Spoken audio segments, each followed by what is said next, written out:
And this episode of Hattrick Hockey is brought to you by our good friends over at Claroux and Son Roofing. These guys are the kings of roofing, Tristan, like we say, the kings of roofing. These guys last summer alone, over 25,000 bundles of shingles done. They're fully insured. They offer free estimates. The work they do is incredible, and they always get the job done right the first time. So be sure to hit up the boys over at Claroux and Son Roofing, because like we always say, when you want your roof done, call Claroux and Son, baby. Mm-hmm. No time.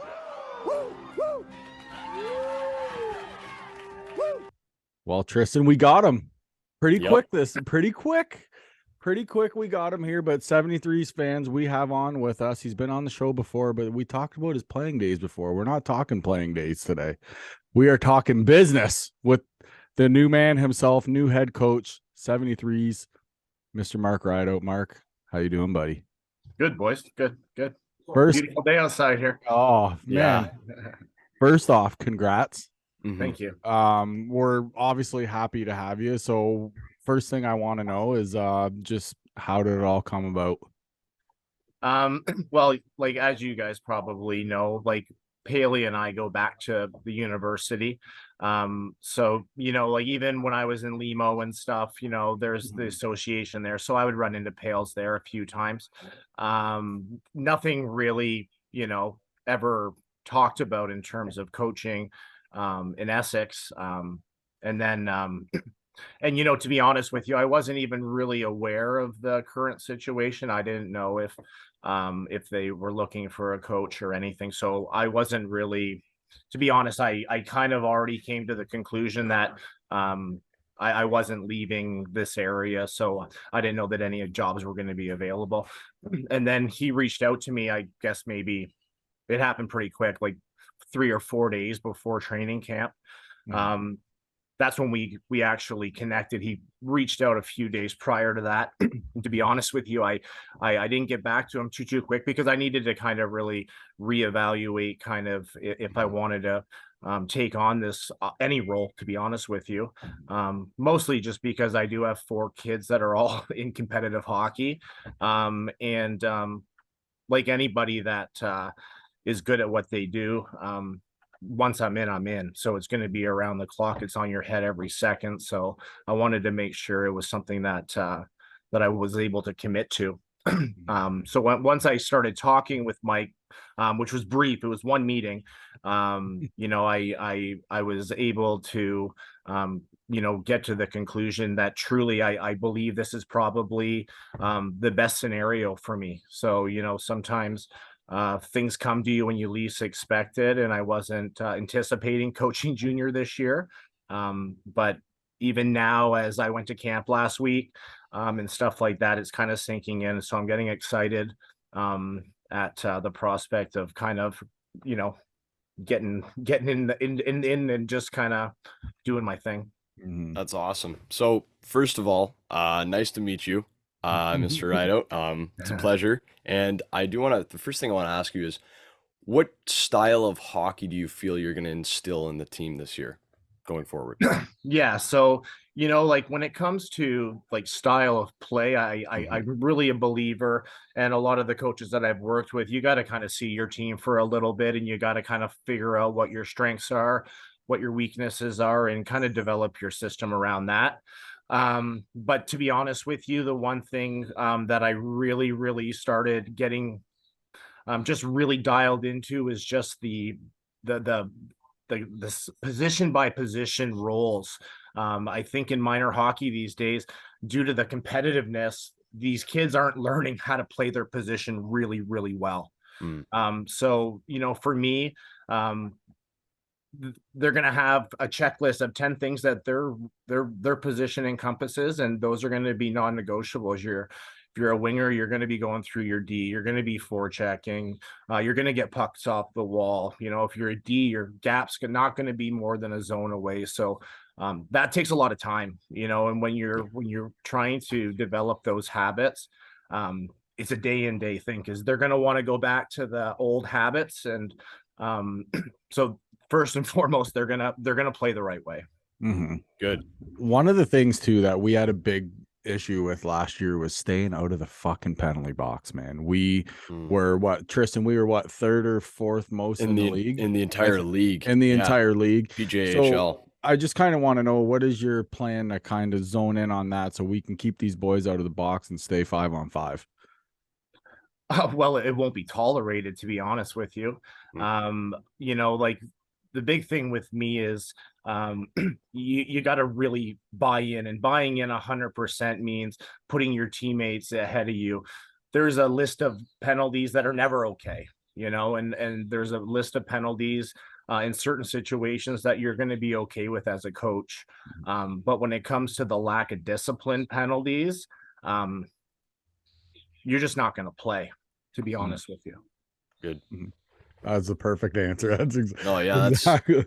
That's fantastic. And you know what? You see it more and more as the playoffs go on, the importance of discipline, and the teams that don't take penalties are the teams that win. And that's just the reality of it. And I also want to ask, on the flip side of that coin, how much experience do you have in dealing with heading a power play? So actually, I did head the power play when I was in in Flint. And I know that on the stretch, the power play, I think it was 1 for 32 or something. And so again, you know, those are areas that when it gets to that grind where the difference between winning and losing is so small, special teams are huge. So and it's a great carrot for everybody on the team. You're not going to see the same 5 guys. You know, you're going to see the guys that are producing, and if you're on the power play and you're producing, you're going to stay on it. I don't care if you're a 4th liner or a 1st liner. Right on. Everybody's getting opportunity. Yeah, 100%.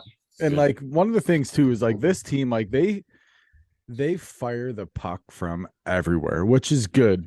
But like I was saying, I felt like late in the run last year that just kind of like the shots and everything were going down. I don't know if it was due to like them being blocked, because I know there was a lot of block shots in that like Lakeshore series. Those kids took a pounding. Is there just kind of any way that we can get more pucks to the net, like traffic, this and that? Like, how do you just plan on just being in the offensive zone, just attack, obviously? Yeah. So again, in Flint, when I was working up front with the forwards with Welly, that was kind of the big thing that I was in charge of, was the forecheck and again, identifying, you know, obviously you're doing a lot more pre-game scouting at that level, but to be honest with you, it's once you do that kind of video and you appreciate the importance of it, I'm going to continue doing it. So I'll know what different teams' tendencies are. But again, there's good shots and there's bad shots. The way that I think in the offensive zone that you create the most chances is you work them. You get the pucks down low.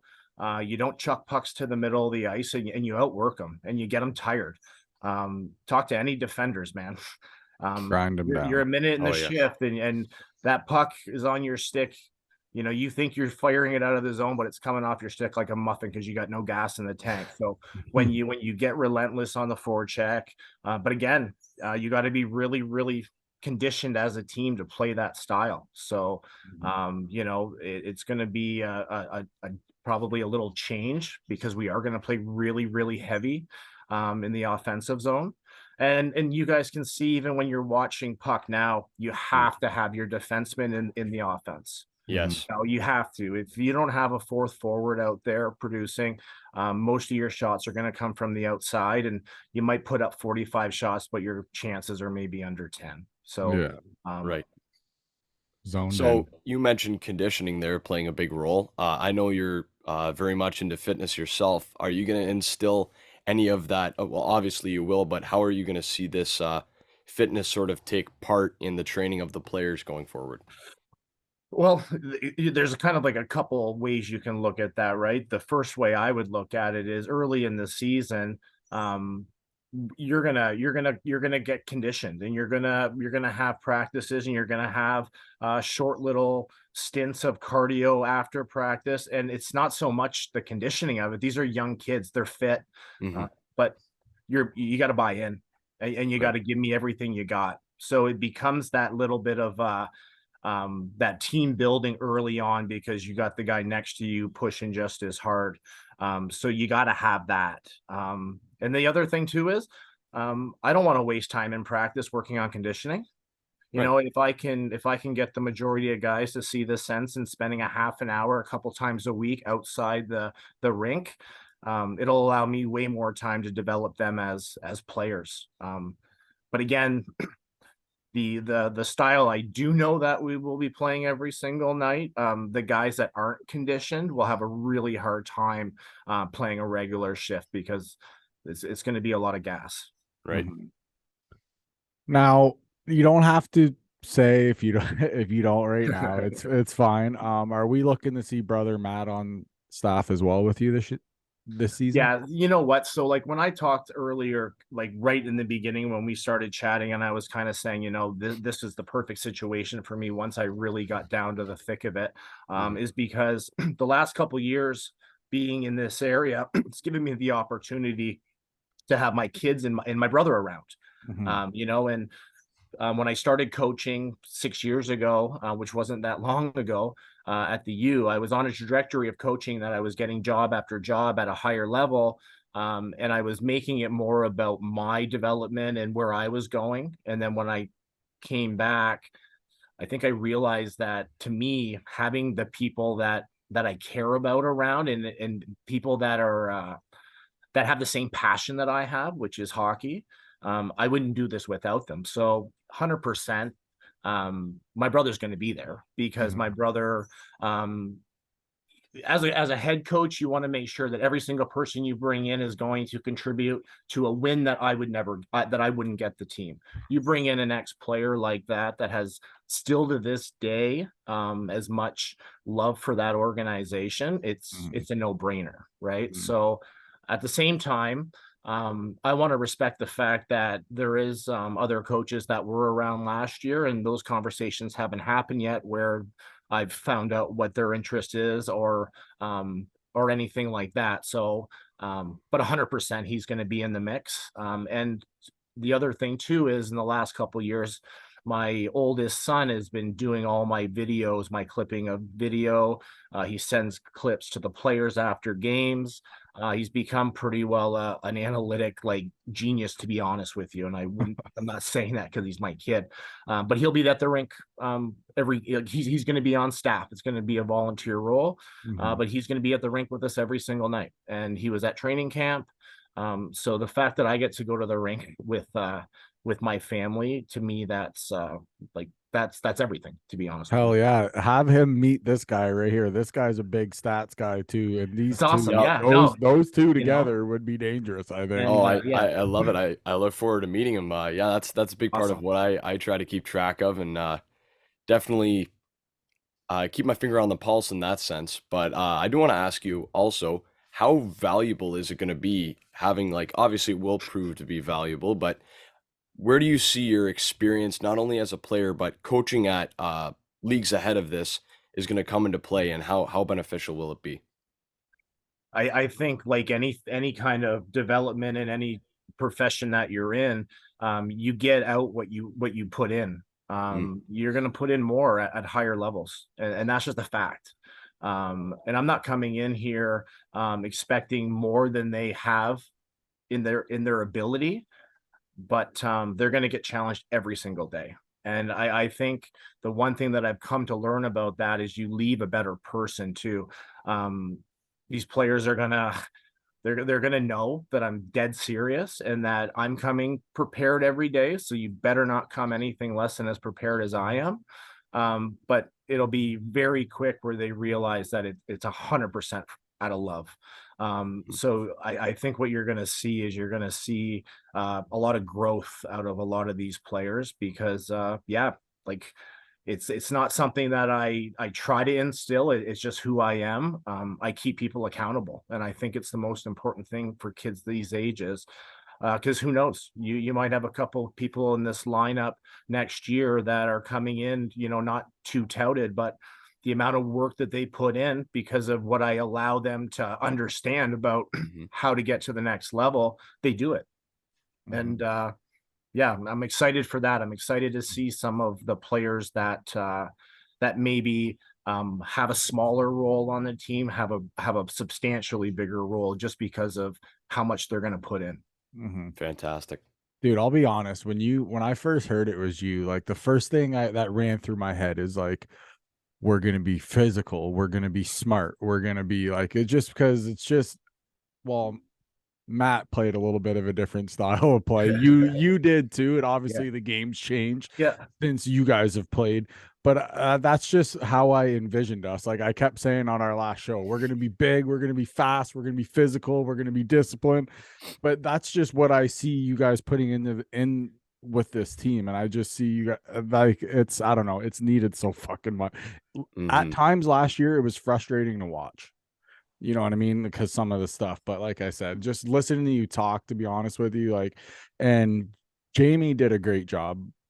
But and I'm not knocking anything that he did with the team or anything like that because Jamie's fantastic. But just I just think that this is what we need right now at this point with this team is you guys coming in and that little bit of tough love to these guys. Yep. yeah. And it's the end of the day, it's not really tough love. It's just straight love because at the end of the day, everything matters, and that's the thing in the from the time that you start a season to the time you end a season, and this is the beauty of any sport. You get to experience everything as a team. You're gonna have players that are gonna battle each other. You're gonna have incidents that are gonna question their commitment. Like that's hockey. That's sports. And if you let any of those little issues go under the rug and not deal with them and make them understand why my stance is this, then you don't get over those little things. And it's not usually the big things at the end of the season that make you win your last game. It's the little shit in the middle of the season that are easy to overlook, but then nothing gets solved. Hmm. And when you're winning too, it masks everything, right? So when you're having a winning record and you can't not be doing the right things and have the record that they were able to put up last year. But the reality is when you're dissecting kind of okay, when you get to the heat of it and the games that matter the most, what's the difference? Mhm. And I think they could probably all agree that there was a few things early in the season, middle of the season, that maybe could have been learning experiences to make them even get a little bit tighter. Mhm. And the same Hmm. with penalties. Penalties is a sure sign that a team is not 100% on the same page when it comes to what the ultimate goal is, Hmm. especially if they're penalties that are selfish, Mhm. and Yeah. most of them are, right. So um, yeah, it's going to be, I think, a good change for everybody because sometimes you just need change. Mhm. And I'm excited for the players to know that no matter who you are, you're going to get the same opportunity.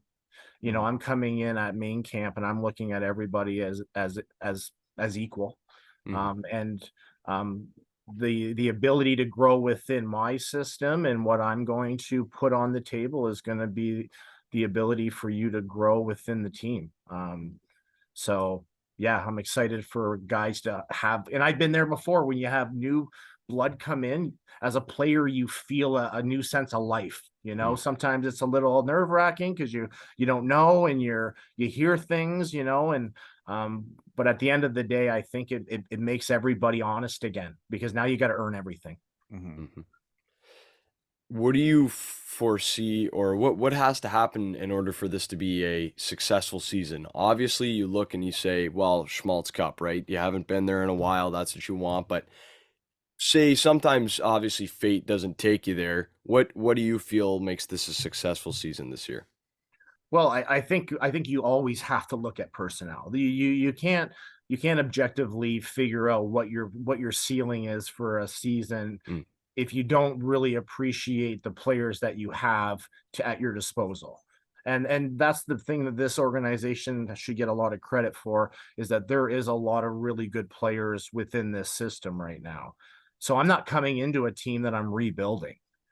So the beauty of that for me is I want to make sure and it's always the ultimate goal. You're going to win the Mhm. last game of the season. You're going to win everything.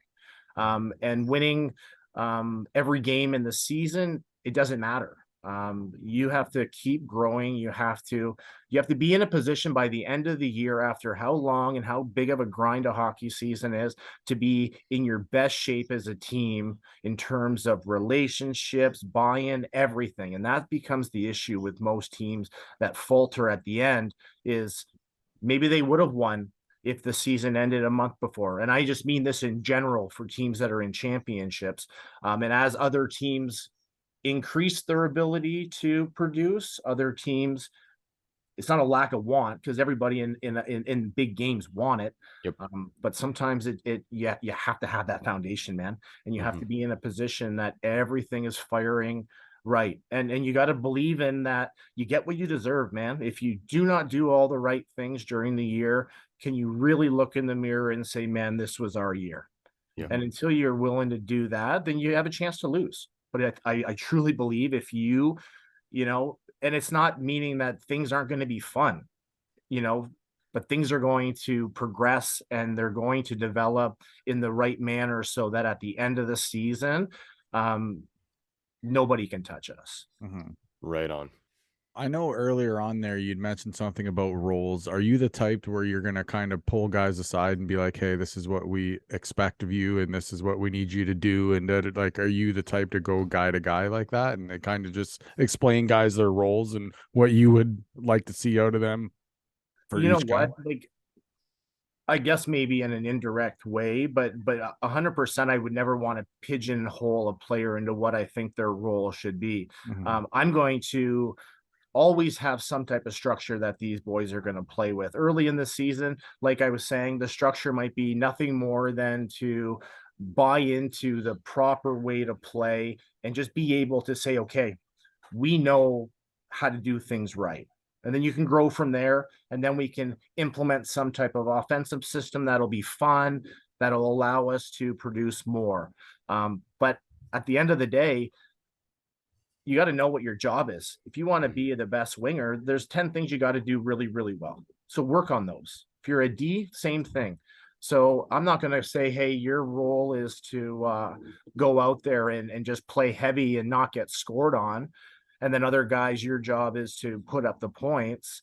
Um, Coaches can do that through how they play players, right? But Yeah, true. essentially, everybody's going to be playing the same style. It's just the situations that I put you in are probably going to let you know if you're a guy that I'm leaning on to produce. Mhm. Mhm. For sure. So I wanted to ask, did you have or have you had the opportunity to coach any of the players on the team in prior years?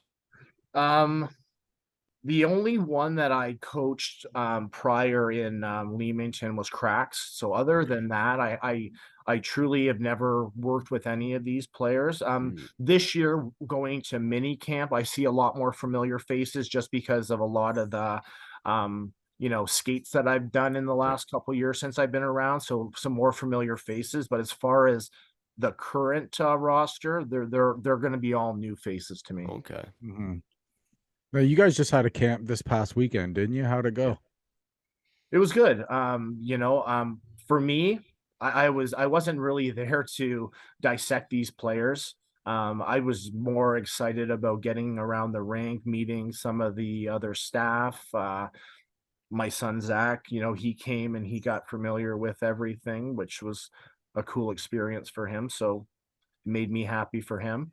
Um, and then, yeah, like I said, I'm trying to figure out um, the pace of junior C, what my expectations should be.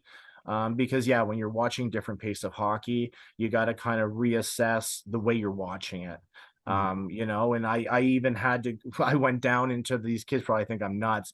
I went down into the dressing room after the first intermission of training camp and I said, okay, like you guys are playing shinny hockey right now. Like you got to show me you know how to play your role.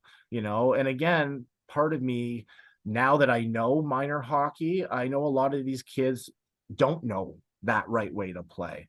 And it's not that you care that they're perfect. It's just, man, like when you're in a position where you're trying to prove yourself in a position, do it well, you Mhm. know. And I think with the younger kids too, is it's just they're trying to do everything. You know, Yeah. they're trying to blow up everybody. They're trying to go end to end themselves. So I think maybe that's the difference that I've seen at other training camps that I've been at higher levels, where players are more comfortable with their roles. So I'm looking forward to main camp, to be honest with you, because I like the idea that to be able to see the players that are making it from the mini camp. And again, like, you know, Paley and Riley, like they've been, this is their, that's what they do. Like, Yeah. you know, They're so they've good been at it. following these players all year. So Mhm. I don't even feel like it's my place at this point to be saying, you know, yay or nay. But you know, obviously I'll at main camp, I'm excited to have a way closer eye on everybody to make sure that we start the season with the right players. Mhm. Mhm.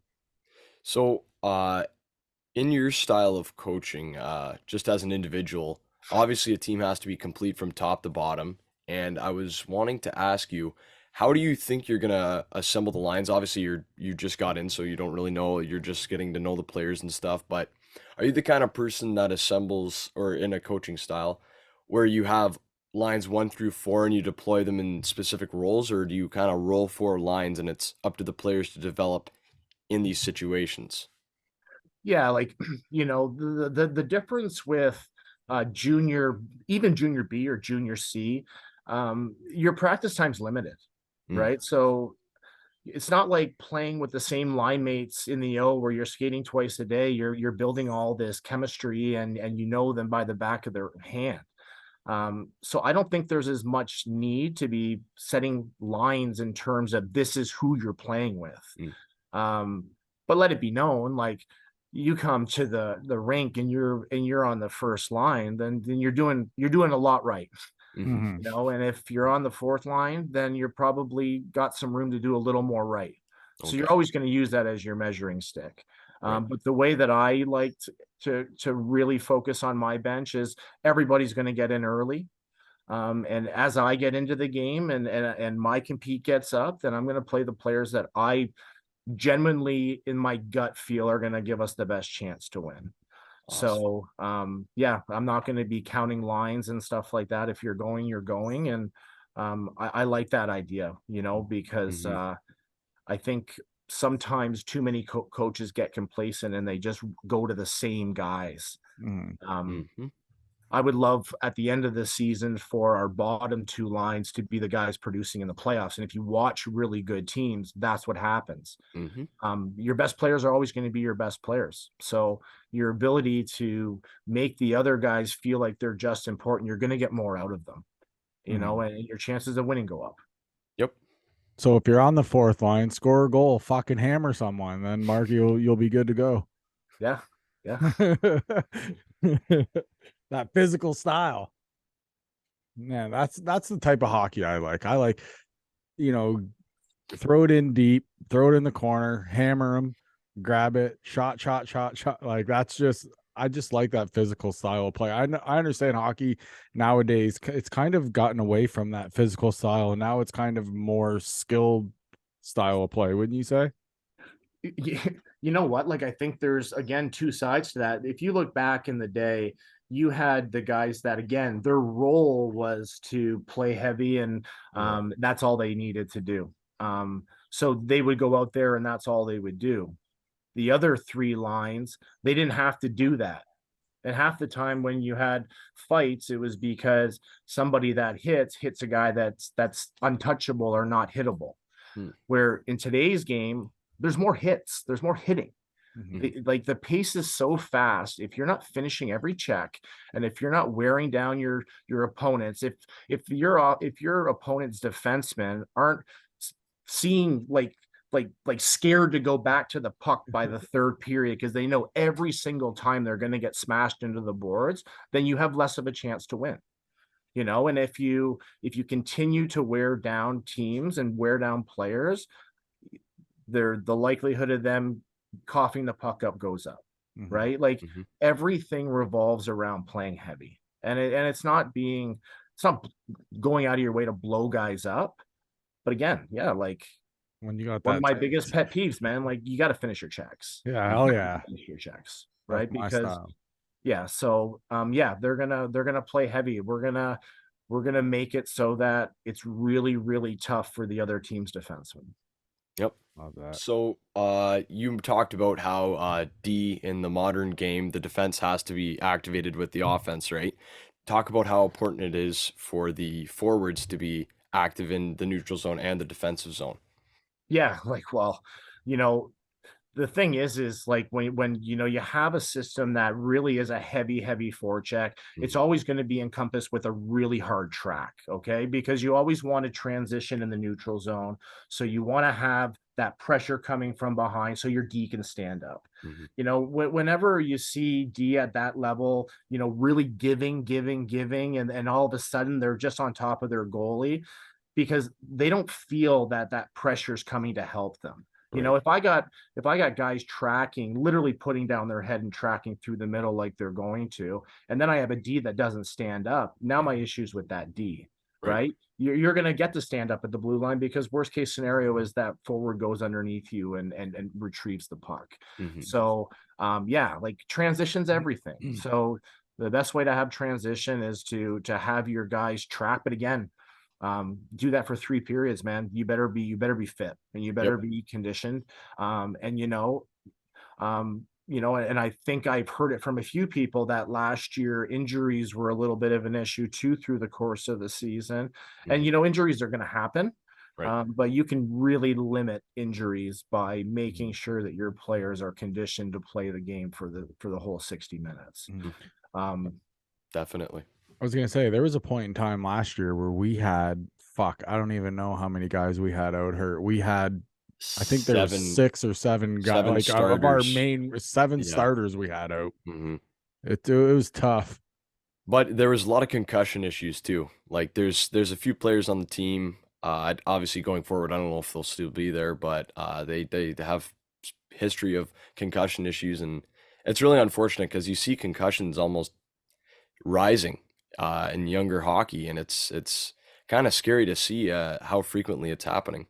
yeah, and it's going to continue getting higher, Hmm. probably just because of the pace of the game now. Hmm. Even a middle-sized forward coming at you and having that impact every time, like it's going to shake you, man. Yeah. Like, you know what I mean? So, again, people say, oh, the game's a lot softer now and it's a lot different. I think it's different in the perfect way. I look back now as a coach and as a father, the last thing I would want to be doing is watching my 16-year-old chucking knuckles every other night. It's not something that you should have to do. Right. But again, sticking up for your teammates is something that just happens, and you don't have to think about that, right? So Mhm. I think there's always a part in the game to make sure that you protect the people you care about and your teammates. But you got to protect yourself now because the game's fast, and Mhm. even at the junior C level, the pace is heavy. Yep. So these kids are going to get hit a lot. So like I tell like the teams I've coached before, like be the instigator, man. Hmm. Throw the hits. Half the time when you get hurt getting hit is when you're receiving the hit. Yep. You know, give the hit. You Yeah. know, Give it. If Dish it if out. you're always throwing them, they can't hit you. and then that becomes a culture, right? When you Yeah. watch teams on their heels and they're getting hit all over the ice, it's just a lack of pace and a lack of drive on that team. When you see teams on their toes and they're on the forecheck and they're going heavy, it's usually not those guys that end up on the bench hurt. Mhm. Right.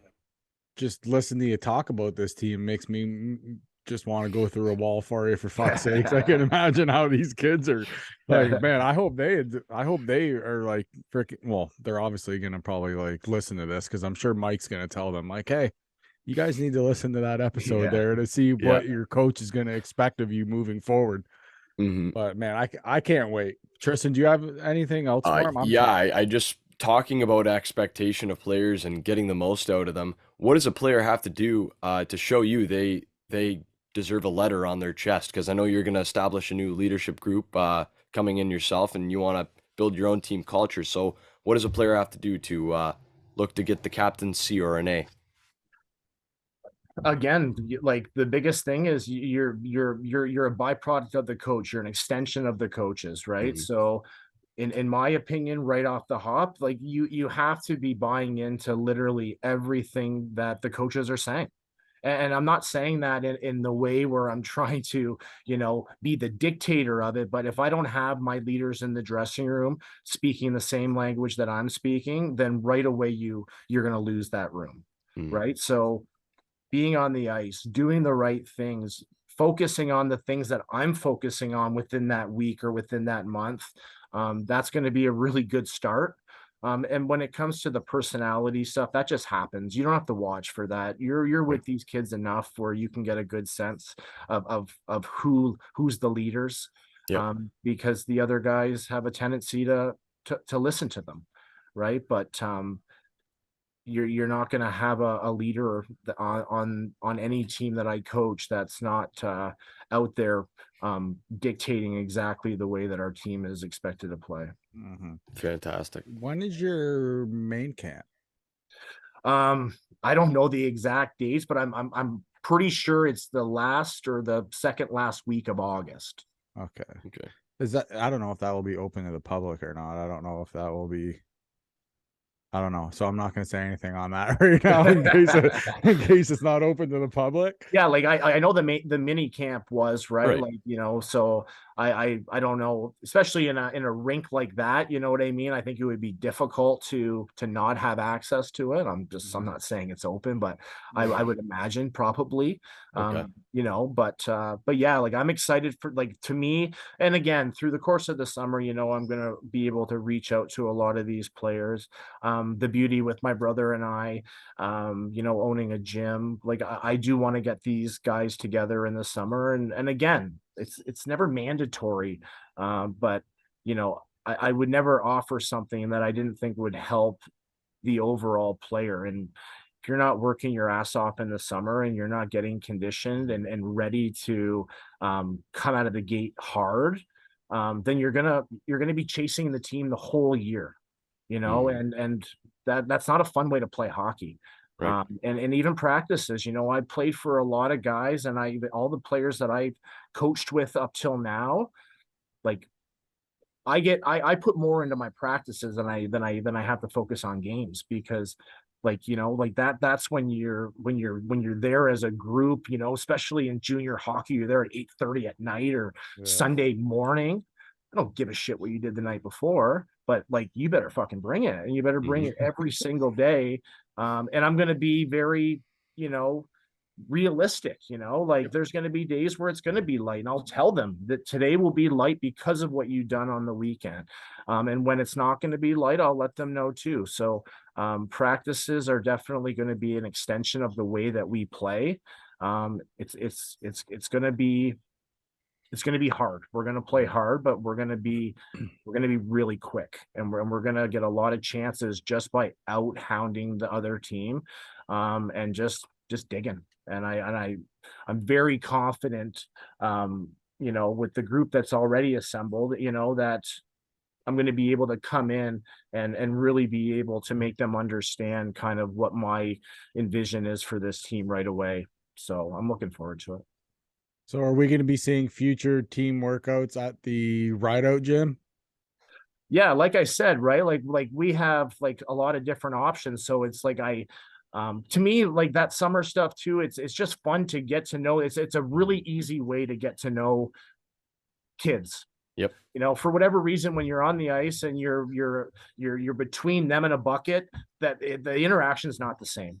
When you're out and you're grinding and you're working hard, you really start developing that sense of team right away. Yep. And again, like I appreciate guys got jobs and all that stuff, but definitely in the near future, I'll talk with Mike, and we'll have a bunch of options where the boys will be able to, get some time in with myself and my brother for sure. Even if guys are a little bit hurt or they're coming back from an injury or whatever, to have that gym accessible to them too, where they can get in there and work with you and work with Matt if they're a little banged up, right? Get everything healthy again, shall we say.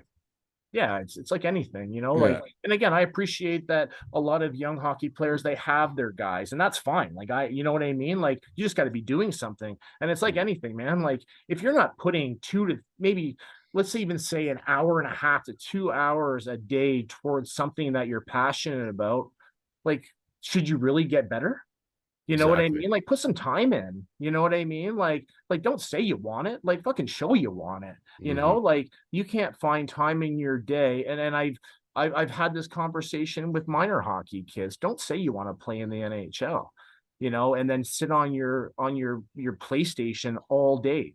Like, do something, Yep. because you don't get shit for nothing. So it's trying to let these kids know, yeah, man, like, the things you do on, like, behind the scenes, if you don't think they pay off down the road for you, they do, man. And you're not going to hide that, and when you're playing for coaches that are really, really resilient on making sure that every single day has the same tempo, it's not easy, so yeah, I hope that a lot of these kids kind of get excited, and they want to come into camp in the best shape they can, because, like I Hmm. said, um, I'm excited to have a team that everybody is on the same page right from the start.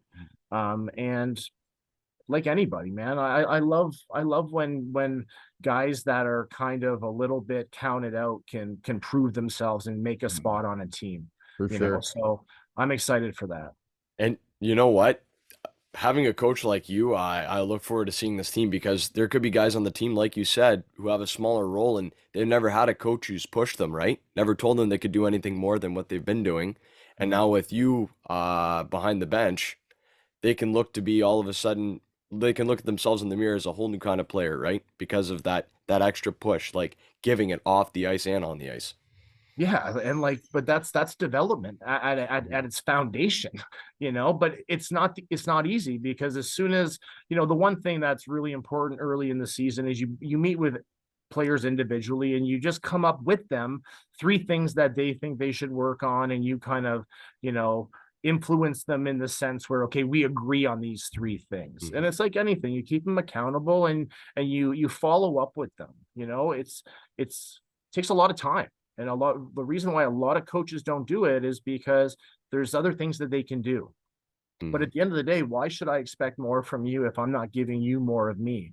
So, Hmm. you show me that you want it, and um, I'll never say no. You know what I mean? And I'll always take that time at practice to show kids stuff, or, you know, even with nutrition, stuff like that. Everything matters, man. Yep. So, if you want it, then, stop saying you want it, do the right things. And Mhm. then, you have a better chance of getting it. 100%. I actually asked a few of the guys who were on the team last year who will probably end up being back this year. So I say to them, I'm like, hey, like, what do you think of your new like coach? They're like, oh, we don't really know him. I just started laughing. And then they're like, what? I'm like, you better go to camp in shape. That's exactly what I told them. You better be fucking ready to go when you get to camp. I was like, Yep. this coach is no joke and he wants to go. So I'm like, I was like, that's your warning. And So I think that's fair, right? Like, I yeah. really think, I look back when I played, like, especially, my career was what it was. I was always a fourth, fifth defenseman. So I never went into camp thinking I was guaranteed a spot. I Mhm. was a third, fourth year player in the O, still making sure that I came in fit enough to keep my role, Right. so that's the fun part of getting better, is you got this 4 months to do things more efficient. And hockey's funner when you're not tired after 20 seconds, Yeah. and Like that's the me. reality. People underestimate conditioning when it comes to even the decisions you make and your ability to play more minutes, like, especially at junior level players. And it's this a fact that their efficiency goes down so much more in the course of a game than a pro, just because of their lack, not even lack of conditioning, just their maturity in terms of their conditioning. Mhm. Right. But like, you come in strong, you come in, you know, and let's face it, if you come in that way, are you coming in more focused? 100%. Hmm. so it all encompasses the same shit. It's just being ready, right? Mhm. And if you don't do shit all summer and you're not trying to better yourself in the ways you can, then are you really coming in and giving yourself the best chance? And if you do end up on the wrong side of the team, you'll probably be able to look in the mirror and go, fuck, man, I probably should have done a little bit more. Mhm. Yeah, So it's like exactly. just letting them know, like, do the more. So you give yourself the best chance. Yeah, exactly. Because when you show that discipline to yourself off the ice, it's going to translate on the ice no matter what, right? And it's going to translate to everything, man. Yeah. You know what I mean? It's going to translate to, how you sleep. It's going to translate to your ability to stay focused in class. Like Mhm. it's going to help you stay fit when you're 30 and 40 years old. Like develop those habits now, man. Yeah, they're all great for sport, but like in these development years, man, you start creating habits now. They're hard to break, Yep. positive or negative. So it's like yeah, I'm not the type of guy that wants to be in the rink and seeing somebody dummy in a hot dog before a game. Do you know what I mean? Like those type of things immediately make me think like, what's this Dummy guy's in a kickoff hot fuck dog factor? before Like a game. truly, like he's fucking dummy in a fucking hot dog right now. You'd fucking hate me then, coach. I'd be fucking crushing nachos, fucking hot dogs. I'd be like, what? Man, fucking, I gotta That's eat, funny. coach. I just got done work. Oh, that's hilarious. My though. blood sugar. You would have loved RJ Hotsy when he was here for the threes when he played. He would come in and he'd be eating like McDonald's or like Burger King like while he was getting dressed, and he was always the best player on the ice.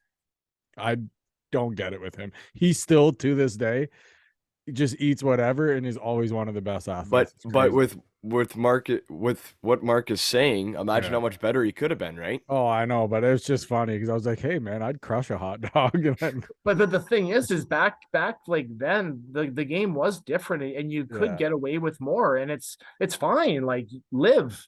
But if you're truly trying to be a better hockey player, like the competition is so hard now, and the amount of physical fitness you have to be a top athlete is probably more than half of your ability to play at a high level. And that's just how it is. There's a lot of guys that played back then that could never play now. It goes vice versa because a lot of the guys would be too scared to play the way it was then. But you the habits that played before, those are gone. You know what I mean? Like I like hear you though when a kid's like, I'm freaking coach, I like want to do this, I want to do this, and like you said, he's standing there munching on a hot dog while he's talking to you. It's like I hear you. It's just funny though. It's good. Lack of commitment. Tris, do you have anything else for him, or I think that's pretty much all, honestly. It was a pleasure. Thank you so much for coming on so quickly. of course, boys. And I was able to watch. I obviously wasn't with the podcast at the time, but it was good being able to watch through and see your kind of personality. And I think you're just what this team is going to need. And well, that though my opinion doesn't matter. Clearly, Mike Paley agrees. So yeah, no, and I appreciate that. And man, last time you were on this show, I was just trying to figure out if this was the right guy on here, if we had, because last time I think you set the like record for fuck bombs, and then now you like hardly used one. But I know. See? No, man, I just want to say welcome, man. We're fucking happy to have you with this team, and you are what this team needs. So we are very excited for this season. No, and I appreciate it, boys. And to be honest, like even in the last week, it really has given me a really good idea of how just how passionate the Essex people are for that team, and I felt it when my brother played, but I'll be honest, I'm excited to be a part of it. And I'm going to do everything that I know I can, and I'm going to come prepared every single day, because I think this team has a great opportunity to go the distance this year, and I don't think you can go into any season not thinking that way. So I'm excited. Fantastic. Thank you so much, man. Yep. All right, boys. I'll talk to you soon. Yeah. I've lost my fight with time. My numbers up and up the line. I gaze at the darkness, so empty, just looking for the light. Shout for help, but no one's there. Need a guiding hand, someone